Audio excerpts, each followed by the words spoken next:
Hello, hello, hello.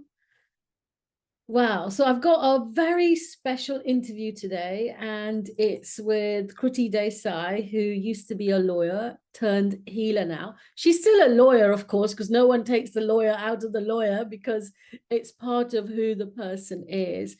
But she's become a healer, a coach, a practitioner.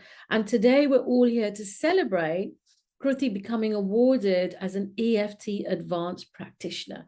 You may already know Kruti's an EFT practitioner because she was awarded, I think, at least a year ago now. It's been a while. And then she went on to become a facilitator, and then she did inner child matrix. And actually, EFT advanced is a significant certification. The reason it's a significant certification is not everyone gets it, number one. It's like a higher level specialization in emotional freedom techniques where, the student has to go through quite a deep inner journey, number one, because that is one of the success factors in becoming an EFT advanced practitioner, where there's so much inner work that's happened. There isn't that much that phases day to day like it used to phase before. And so as a therapist, you're able to stay in that neutral space, that compassionate space, that self-kindness space.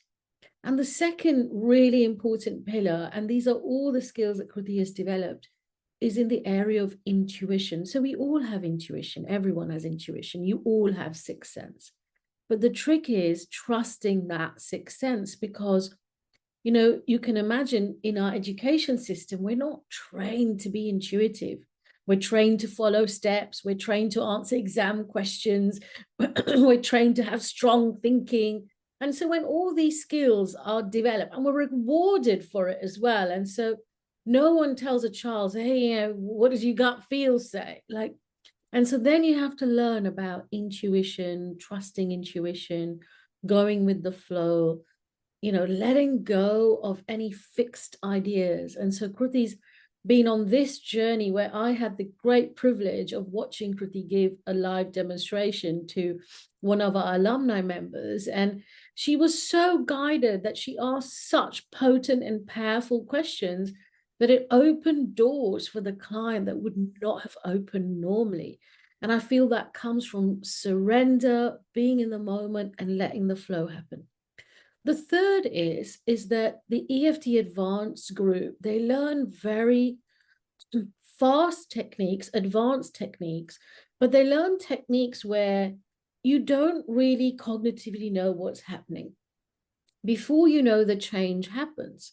And so you have to surrender this whole idea that there are steps that I need to follow or know, because there's so many uncertainties where it kind of goes in this rapid flow, and the session finishes and you're like, oh, what happened? And the person you work with, like, oh, thank you, okay, goodbye. And so you can already tell the kind of journey someone goes through to get this particular certification. So Kruti, you've done it, you're here, your perseverance, your patience, your tenacity, your resilience, everything shines through. Many, many, many congratulations. How are you feeling? Thank you. I'm feeling really grateful to you and very, very happy to receive the certification, because I feel it was one of the toughest. And thanks to you, and I really appreciate for your strictness, and for you really making sure that I've got it right, and for the innumerable submissions and case studies and practice sessions that we had to do to reach here after all the earlier certifications, where we also had to submit, but this had the most number of submissions, and it also involved a lot more deeper ways of dealing with issues, bigger issues, more techniques. So yeah, I mean, I feel it was a lot of work, and really grateful to you, Dr. Rangana. So thank you so much. Well, thank you so much. I mean, it's a pleasure and a joy. I mean, you're such a great student because you're willing to learn, you're willing to grow, you're willing to do the work. You know, it's just a pleasure. It's a delight. You're like a role model, you know, for so many of us. Kruti, the way you embrace things with such a zeal. Now, in your EFT advanced journey, well, firstly, I mean, you're doing client work anyway, and you're working with clients using energy flow, using EFT, using inner child, and you've already been integrating the skills in your client work. You know, just like you can't take the law out of the lawyer, you probably can't take the healer out of the healer. So if the healer's learned a particular technique, it's going to come out in the sessions because it's part and parcel of who you are, the way you ask questions, how you hold space, how you uncover sabotage, which is all part of the advanced curriculum. So share a little bit with us as to, you know, what did you personally get from your EFT advanced journey? And then if you had to explain it to somebody else, how do you explain what is EFT advanced?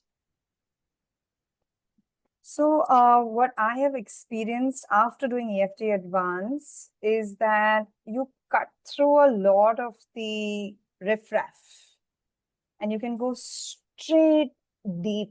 It's like, going straight into an open heart surgery and opening the real, true root cause of the surface issue. Like you can straight, of course, keeping in mind if the client is ready, and if the client is in a position to go there, of course, and that also is a skill we learned in EFT Advanced, calibrating the clients even more. Sometimes they need to take their time and that's okay. But many clients are ready there, but, beating around the bush. But with EFT Advanced questioning skills and parts integrations and shadow work and archetypes, you can really just go deeper like this and cut out many sessions. Like instead of something which would take 12 sessions, you can achieve the same outcome in 2 to 3 sessions is what I've seen.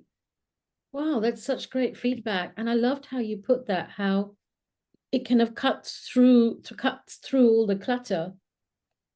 It cuts through sometimes the emotion. I'm not downing the importance of emotion, but sometimes emotion can become cyclical and the person get trapped in emotion and they go round and round, round and round in circles. And they can feel really frustrated and they come back to you again and again with the same emotional hook, basically. And the way the whole questioning is set up and, uncovering the sabotage patterns, it can really cut through the clutter, that might be going on emotionally, mentally, as well as from a belief system perspective. For example, you can have someone that in your heart of hearts what they need to express is anger. I mean, that they're not able to express it, that they've suppressed this emotion, and through EFT Advanced you're able to uncover, for example, there might be a vow in place that it's not safe for them to express their anger, and it's at the deepest level, the vow, because maybe when they were a child, mum and dad used to fight. And so they made a decision that fighting is bad, anger is bad, I'm not getting angry. And even if they felt angry towards a family member, their challenge is that, I can't, it's disrespectful, depending on the social context. And so, gosh, if they just express the anger, they're going to be fine. And this is going to be finished and it's going to be okay. And it's going to be done and dusted.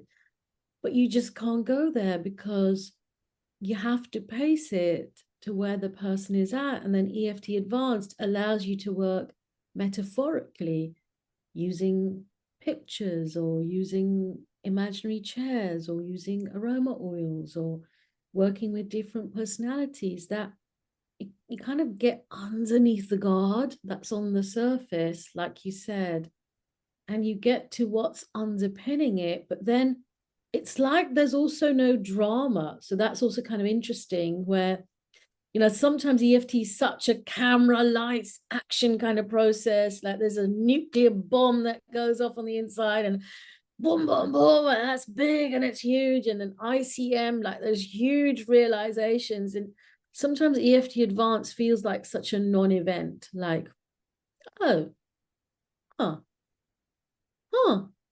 But then you feel you're different and you can't quite put your finger on what really happens. I loved how you described that. Now, you've worked with a lot of clients, many different things, actually, and doing such great work, Kruti, with your client work. And you're so professional in everything you do. You always make sure people are served properly, supported properly, nurtured. You really go that extra mile to answer questions and make people really feel taken care of. What kinds of things have people experienced in your hands with EFT Advanced? Tell us a little bit about that. So with EFT Advanced, even just from a consultation call, I can actually get the root cause much more faster. There are deeper questions that we ask, and once we've identified it, we can straight work on that. So there was a client who I worked with who was having a cancer, and it was amazing. I'm not obviously going to get into the client confidentiality, but the layers that we unraveled about childhood traumas, and we worked on the emotional level, we worked on the inner child healing levels, but through EFT Advanced, we worked on archetypes, we worked on we did the chair tapping, where we directly worked on the organ which is affected by the cancer, and understood where it's coming from. We worked on the huge amount of anger and resentment that was there. So all of this was, hugely helpful. And the biggest learning for me is you listen to a lot of the divine guidance. I feel like I've really sharpened with the divine guidance, and going with that intuition and just surrendering to to being a channel as a facilitator, and just channelizing, and however the divine wants me to facilitate, it's the client who is doing all the work. That's right. So beautifully shared, huh, Kruti? And like, if you had to, give us some advice or wisdom that, we could all walk away with, what would that advice or wisdom be? Advice for whom? For us, like in general, if you gave us advice about, from what you've learned from EFT Advanced, what would you tell us?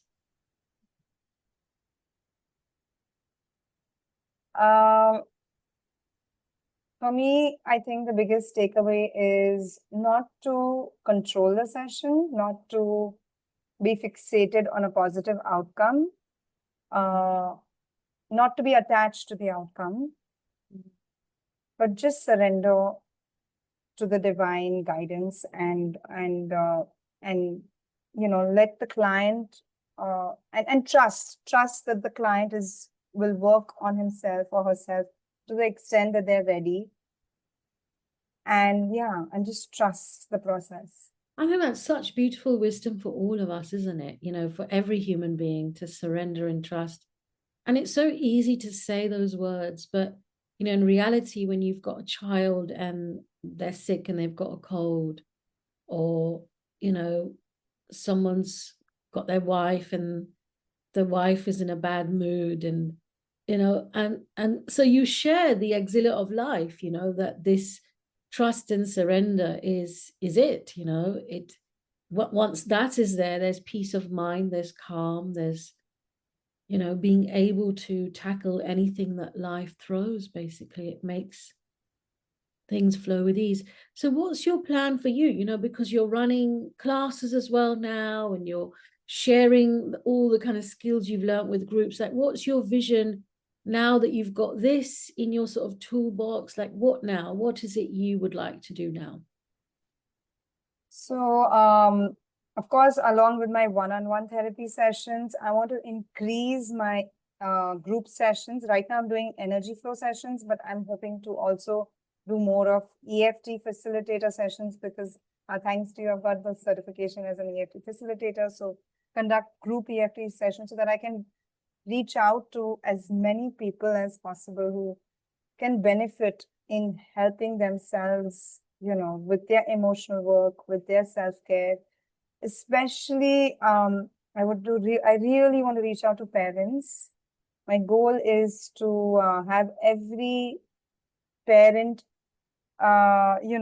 release all those traumas that they're holding on to so that it doesn't pass on to the children and the transgenerational patterns don't continue and we break the cycle here.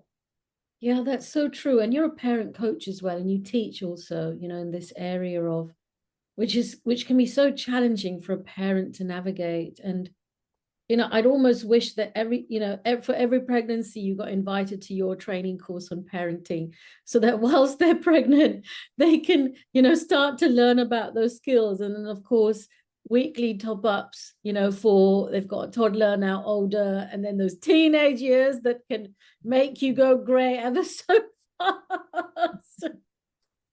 So my prayer is that, all the parents everywhere, they find you and they really, learn from you the practical side of parenting and the ups and the downs, because you're so human in everything that you share. You don't ever come across as someone that's, got everything sorted, so people can really relate to you, and really connect with that. And so my prayer is that, may parents find you and may they get the knowledge and wisdom of what's going to work for them. But more important than that, may they discover EFT through you and through your soul and through your energy, because at the end of the day, that my sense is every human being, let alone parents, are only as good as how emotionally light they feel.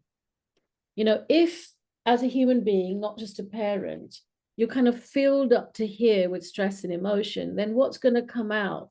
Stress and emotion. It's like if you've got a lemon, you squeeze a lemon, you get lemon juice.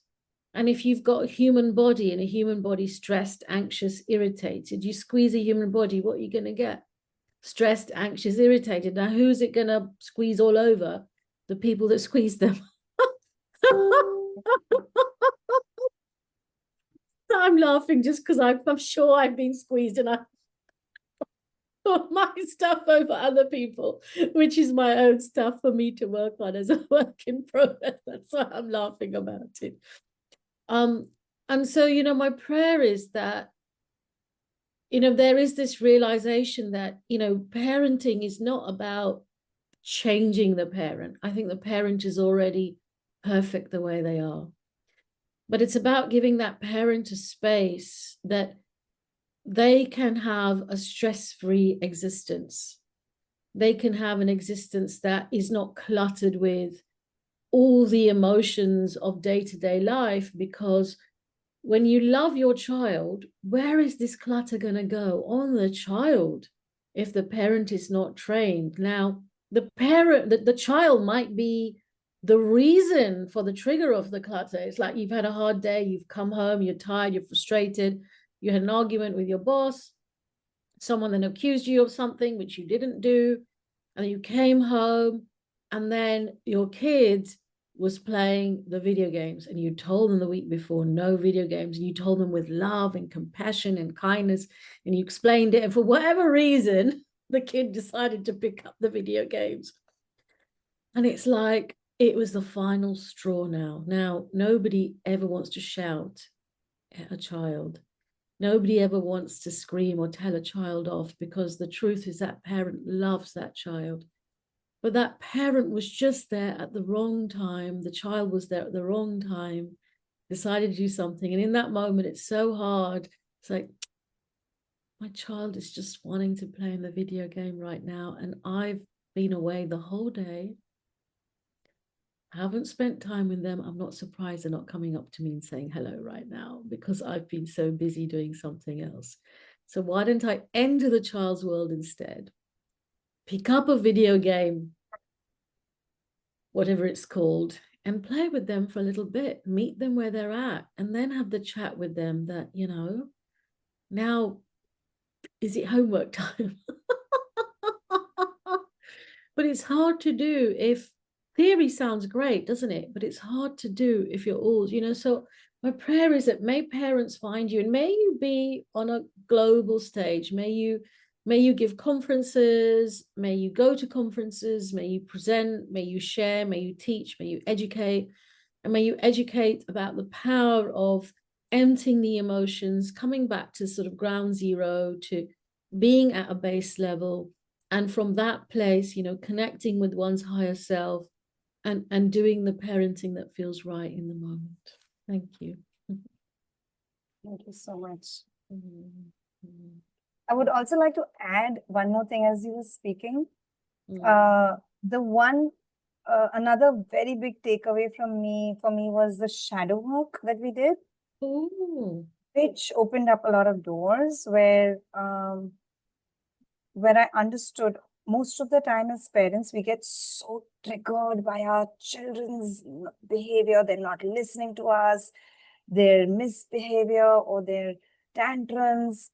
And I've realized that those were the exact same things that I was probably denied as a child, where I was not heard or I was not listened to, or my tantrums were not heard. So a lot of those triggers are actually my own inner triggers and my own shadows, which I have closed the doors on.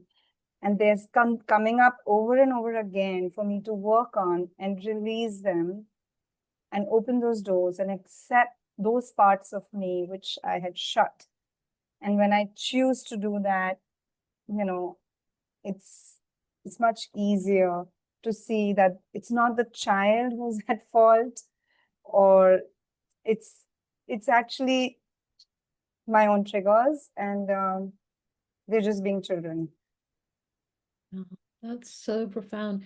And you've brought it in a child parent, dimension, but I can really relate to that, even in the dimension of partner spouse or the dimension of friends or the dimension of work colleagues, that, whatever is triggering me or whatever trigger is showing up between me and another person, it's easy for me to blame that person or project onto that person, or because maybe I'm feeling shame or I'm feeling hurt or I'm feeling rejection.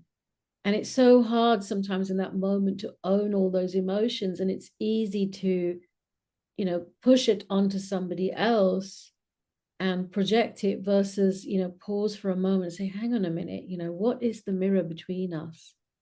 Like, what is it that's going on here at our energy level between us that's causing me to feel so triggered? Like, what is it about them that's bringing this up in me? And it's not about them, because one of my realizations, Kruti, is everything is a projection. I'm not there yet. I'm a work in progress. But so far away. Everything is a work in progress. Like, everything is a projection. Everything is a projection. Like, every trigger that someone has, it's a projection of an unhealed part of ourselves. Yeah. And my hallucination is, the more the self-healing occurs, the less the trigger arises. That doesn't mean there isn't a space for boundary setting. So I'm not suggesting that there's a life where, Johnny, though, let it go, just shut up, you don't need to say anything. So I'm not referring to an avoidance of speaking the truth, but a responsibility of what is in terms of trigger. And then when there is a place of freedom and something feels off, to just check in with self and like, is this the time to communicate this? Or does this communication need to happen?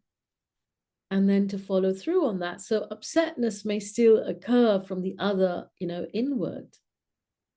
And yet my sense is it's following the higher self. But also my sense is when someone is in that place of total surrender, the way the communication happens, I feel it can be heard a lot more.